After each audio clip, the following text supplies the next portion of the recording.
ओम शांति। 16 जुलाई 2026 के ईश्वरीय महावाक्य। पहले एक नज़र मुरली के मुख्य पॉइंट पर। बाबा ने कहा, संगम युग पुरुषोत्तम बनने का युग है, इसलिए इस समय कोई भी पाप कर्म नहीं करना है। सबसे बड़ा पुण्य स्वयं को पूरी तरह शिव बाबा के हवाले समर्पित कर देना है। दिल से ममत्व समाप्त करना ही सच्चा व्रत है। आप मोए मर गई दुनिया। एक शिव बाबा से योग रखना है, क्योंकि वही सर्वशक्तिमान और पतित पावन है। और फिर बाबा ने कहा, सच्चा वैराग्य केवल घर छोड़ना नहीं, बल्कि पुरानी दुनिया से बुद्धियोग हटाना है। तन मन धन सहित सर्वस्व स्वाहा करना सबसे बड़ा दान और पुण्य है। लक्ष्मी नारायण सर्वश्रेष्ठ पुरुषोत्तम मनुष्य है। हमारा लक्ष्य भी वैसा बनना है। श्रीमत पर चलकर देवी स्वराज्य की स्थापना में सहयोग देना है। और फिर लास्ट में बाबा ने कहा, मामेकम याद करो, यही एक महामंत्र है जिससे विकर्म विनाश होते हैं। यह पढ़ाई हमें विश्व का महाराजा महारानी बनाने वाली ईश्वरीय शिक्षा है। ज्ञान ज्ञानेश्वरी बनकर बाद में राज राजेश्वरी बनना है। बाप का मुख्य आदेश है, याद में रहो और पवित्र बनो। यही सबसे बड़ा व्रत है। सहयोग ही योग है। मन तन धन या किसी भी प्रकार से सेवा करना निरंतर योगी बनाता है। और अब सुनते हैं महावाक्यों को विस्तार से। मुरली का सार। मीठे बच्चे, यह पुरुषोत्तम बनने का संगम युग है। इसमें कोई भी पाप कर्म नहीं करना है। प्रश्न है, संगम पर तुम बच्चे सबसे बड़ा पुण्य कौन सा करते हो? उत्तर है, स्वयं को बाप के हवाले कर देना, अर्थात संपूर्ण स्वाहा हो जाना। यह है सबसे बड़ा पुण्य। अभी तुम ममत्व मिटाते हो, बाल बच्चे घर बार सबको भूलते हो। यही तुम्हारा व्रत है। आप मोए मर गई दुनिया। अभी तुम विकारी संबंधों से मुक्त होते हो। गीत है, जले न क्यों परवाना क्षमा के लिए। ओम शांति। यह सब भक्ति मार्ग में बाप की महिमा करते हैं। यह है परवानों की क्षमा के लिए महिमा। जबकि बाप आए हैं तो क्यों न जीते जी उनके बन जाए। जीते जी कहा ही उनको जाता है जो एडॉप्ट करते हैं। पहले तुम आसुरी परिवार के थे, अब तुम ईश्वरीय परिवार के बने हो। जीते जी ईश्वर ने आकर तुमको एडॉप्ट किया है, जिसको फिर शरणागति कहा जाता है। गाते हैं ना, शरण पड़ी मैं तेरे। अब प्रभु की शरण तब पड़े जबकि वह आए, अपनी ताकत दिखाए। वही सर्वशक्तिमान है ना। बरोबर उनमें कशिश भी है ना। सब कुछ छुड़ा देते हैं। बरोबर जो बाप के बच्चे और बच्चियां बनते हैं, वह आसुरी संप्रदाय के संबंध से तंग हो जाते हैं। कहते हैं बाबा, कब यह संबंध छूटेंगे? यहाँ यह पुराना संबंध भुलाना पड़ता है। आत्मा जब देह से अलग हो जाती है तो बंधन खलास हो जाते हैं। इस समय तुम जानते हो, सबके लिए मौत है, और यह जो बंधन है, यह सब है विकारी। अब बच्चे निर्विकारी संबंध चाहते हैं। निर्विकारी संबंध में थे, फिर विकारी संबंध में पड़े, फिर हमारा निर्विकारी संबंध होगा। यह बातें और किसकी बुद्धि में नहीं होती। बच्चे जानते हैं हम आसुरी बंधन से मुक्त होने का पुरुषार्थ कर रहे हैं। एक बाप से योग रखा जाता है। उस तरफ है एक रावण, इस तरफ है एक राम। यह बातें दुनिया नहीं जानती। कहती भी है राम राज्य चाहिए, परंतु सारी दुनिया रावण राज्य में है। यह कोई समझते नहीं है। राम राज्य में तो पवित्रता सुख शांति थी, वह अब नहीं है। परंतु जो कहते हैं उसको महसूस नहीं करते हैं। गाया भी जाता है यह आत्माएं सब सीताएं हैं। एक सीता की बात नहीं, न एक अर्जुन की, न एक द्रौपदी की बात है। यह तो अनेकों की बात है। दृष्टांत एक का देते हैं। तुमको भी कहा जाता है तुम सब अर्जुन मिसल हो। तुम कहेंगे अर्जुन तो यह भागीरथ हो गया। बाप कहते हैं मैं साधारण बूढ़े तन का यह रथ लेता हूँ। उन्होंने फिर चित्रों में घोड़ा गाड़ी दिखाया है। इसको अज्ञान कहा जाता है। बच्चे समझते हैं यह शास्त्र आदि जो भी है सब भक्ति मार्ग के हैं। यह बातें कोई समझ न सके जब तक 7 रोज समझने का कोर्स न ले। भक्ति अलग है, ज्ञान भक्ति और वैराग्य कहते हैं। वास्तव में सन्यासियों का वैराग्य कोई सच्चा नहीं है। वह तो जंगल में जाकर फिर आए शहरों में निवास कर बड़े बड़े मकान आदि बनाते हैं। सेठ कहते हैं हमने घर बार छोड़ा है।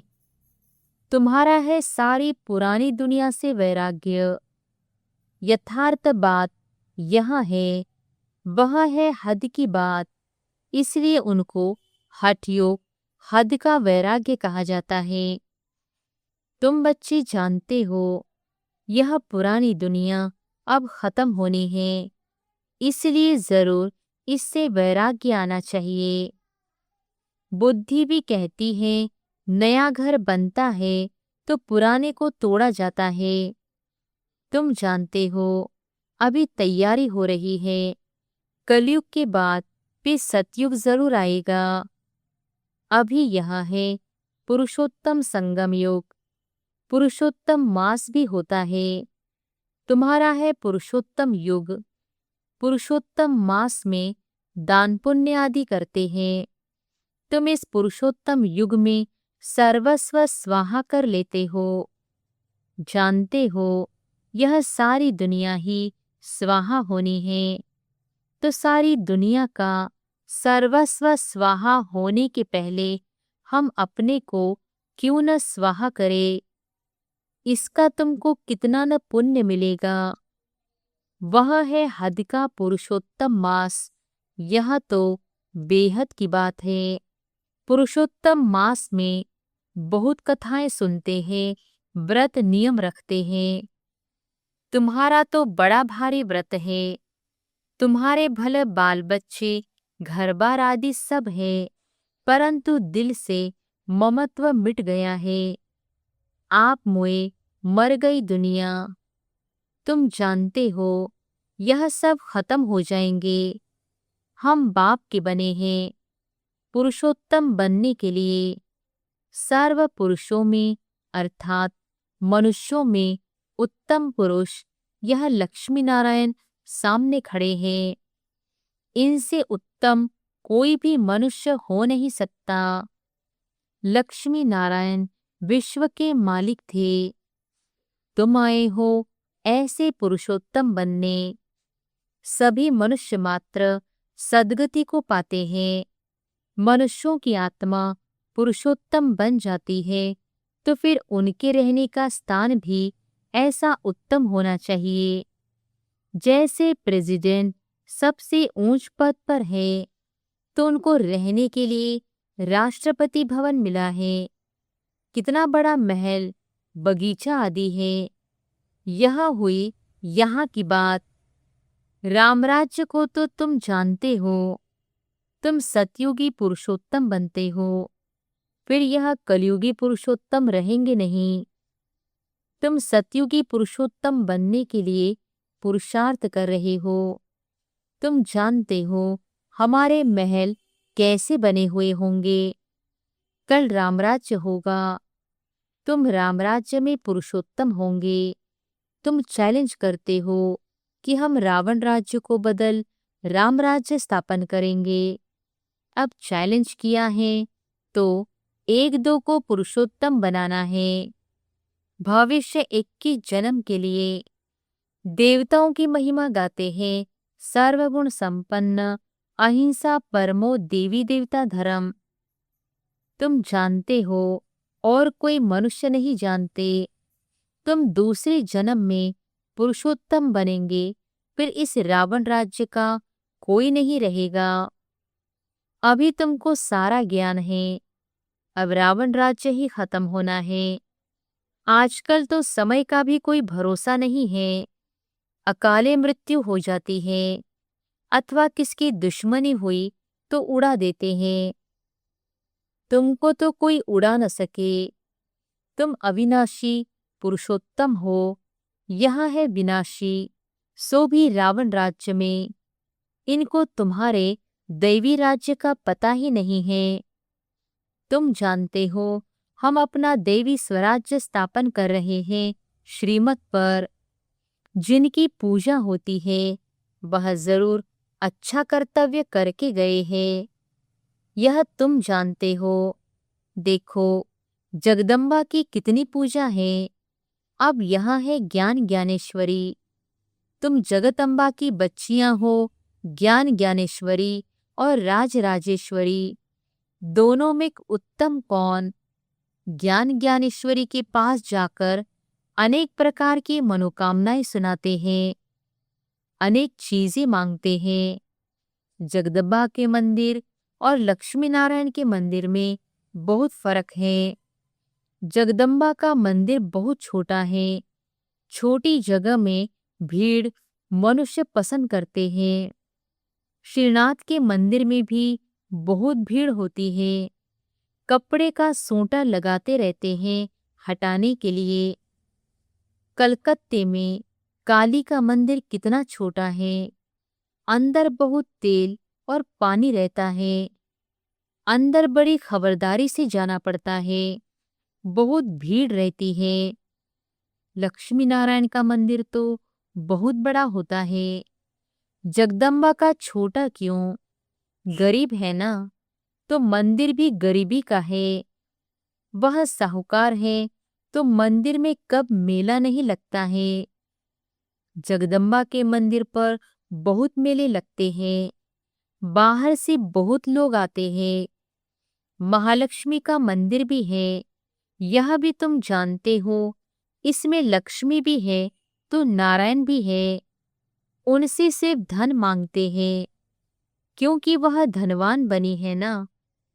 यहाँ तो है अविनाशी ज्ञान रतन। धन के लिए लक्ष्मी पास जाते हैं, बाकी अनेक आशाएं रख जगदम्बा के पास जाते हैं। तुम जगदम्बा के बच्चे हो। सबकी मनोकामनाएं 21 जन्मों के लिए तुम पूरी करते हो। एक ही महामंत्र से सब मनोकामनाएं 21 जन्म के लिए पूरी हो रही है। दूसरे जो भी मंत्र आदि देते हैं उनमें अर्थ कुछ नहीं है।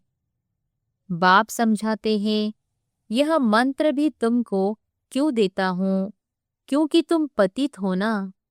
मामे कम याद करेंगे तभी पावन बनेंगे। यह सिवाय बाप के आत्माओं को कोई कह न सके। इससे सिद्ध होता है यह सहज राजयोग एक ही बाप सिखलाते हैं, मंत्र भी वही देते हैं। 5000 वर्ष पहले भी मंत्र दिया था, यह स्मृति आई है। अभी तुम सम्मुख बैठे हो, क्राइस्ट होकर गया, फिर उनका बाइबल पढ़ते रहते हैं। वह क्या करके गए? धर्म की स्थापना करके गए। तुम जानते हो शिव बाबा क्या करके गए, श्री कृष्ण क्या करके गए। श्री कृष्ण तो सतयुग का प्रिंस था, जो ही फिर नारायण बना, फिर पुनर्जन्म लेते आए हैं। शिव बाबा भी कुछ करके गए हैं, तब तो उनकी इतनी पूजा आदि होती है। अभी तुम जानते हो, राजयोग सिखा कर गए हैं, भारत को स्वर्ग बना कर गए हैं।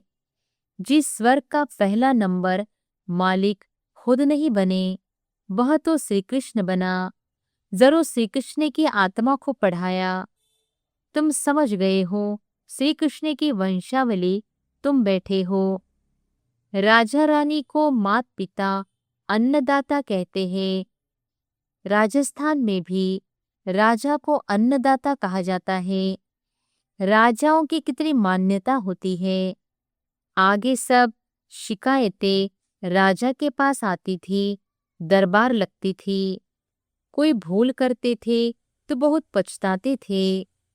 आजकल तो जेल बर्ड्स बहुत है, घड़ी घड़ी जेल में जाते हैं। अभी तुम बच्चों को गर्भ जेल में नहीं जाना है, तुमको तो गर्भ महल में आना है।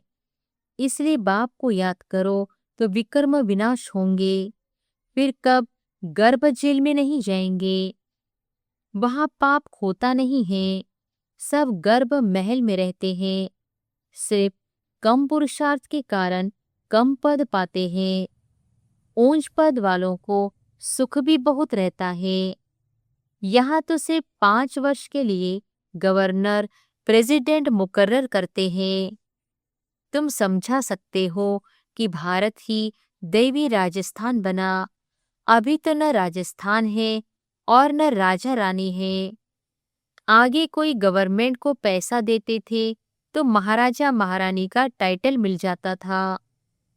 यहाँ तुम्हारी तो है पढ़ाई। राजा रानी कब पढ़ाई से नहीं बनते हैं। तुम्हारी एम ऑब्जेक्ट है। इस पढ़ाई से तुम विश्व का महाराजा महारानी बनते हो, राजा रानी भी नहीं। राजा रानी का टाइटल त्रेता से शुरू होता है। तुम अभी ज्ञान ज्ञानेश्वरी बनते हो, फिर राज राजेश्वरी बनेंगे। कौन बनाएंगे? ईश्वर। कैसे? राजयोग और ज्ञान से। राजाई के लिए बाप को याद करना है। बाप तुमको स्वर्ग का मालिक बनाते हैं, यह तो बहुत सहज है ना। हेवन स्थापन करने वाला है ही गॉड फादर। हेवन में तो हेवन की स्थापना नहीं करेंगे। जरूर उन्हों को संगम पर पद मिलता है, इसलिए इसको सुहावना कल्याणकारी संगम युग कहा जाता है। बाप कितना बच्चों का कल्याण करते हैं, जो स्वर्ग का मालिक बनाते हैं। कहते भी है परमपिता परमात्मा नई दुनिया रचते हैं, परंतु उसमें कौन राज्य करते हैं यह किसको पता नहीं। तुम समझते हो राम राज्य किसको कहा जाता है। उन्होंने तो राम राज्य को लाखों वर्ष दे दिए हैं, कलयुग को 40,000 वर्ष दे दिए हैं।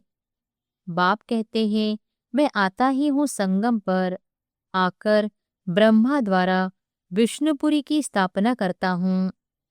सत्यनारायण की कथा भी यहाँ है। सतयुग में तुम लक्ष्मी नारायण सर्वगुण संपन्न बनते हो। फिर कला कम होती जाती है। नया झाड़ तब कहा जाता है जबकि स्थापना होती है। नया मकान बनता है तो नया कहेंगे। तुम भी सतयुग में आएंगे तो नई राजधानी होगी। फिर कला कम होती जाती है, स्थापना यहाँ होती है। यह वंडरफुल बातें कोई की भी बुद्धि में नहीं है। तो बाप ने समझाया है कि सभी आत्माओं के लिए यह युग है पुरुषोत्तम बनने का।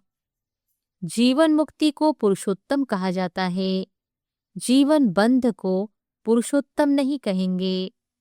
इस समय सब जीवन बंध में हैं। बाप आकर सबको जीवन मुक्त बनाते हैं। तुम आधा कल्प जीवन मुक्त होंगे, फिर जीवन बंध। यह तुम समझते हो।